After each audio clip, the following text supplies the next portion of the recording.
Hello friends, this is Priyanka from Priyanka's Makeup Touch. Welcome to our second episode of how to and when to use Inglot Duraline. Jun hokole mur first episode to swa nai teonake goi pele mur first episode to sabo paribo tetia hole bolok start koro aji second episode to. Amak jun hokole agor pray follow kori ahise teonoke nishoy jane je ami tips and tricks homu self makeup artist aru beginner makeup artist or karane banao. So as a self makeup artist or beginner makeup artist amar tat hokolo color eyeliner rakhato possible নহয় he karone ketiaba juntu color eyeliner amak dorkar thake he eyeliner to ami eneke eyeshadow palette or pora powder form to uliye tate Inglot Duraline 1 or 2 drop accordingly apnakok janeke lage bonai lobo pare eta khub dhunia gel eyeliner aru etu khub dhunia ke ami apply koribo paru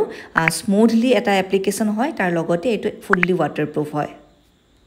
আশা কৰো আমাৰ second এপিসোডটো চাই পেলাও আপোনালোকে নিশ্চয় ভাল পালে আমাৰ পেজটো যদি এতিয়ালৈকে ফলো কৰা নাই তেতিয়া হলে ফলো কৰি ৰাখিব কাৰণে নাপাহৰিব কাৰণ আমি থাৰ্ড এপিসোডটো লৈ পেলাই অতি সোনকালে আপোনালোকৰ ওচৰলৈ আহি আছো আজিলৈ আহিলো বাই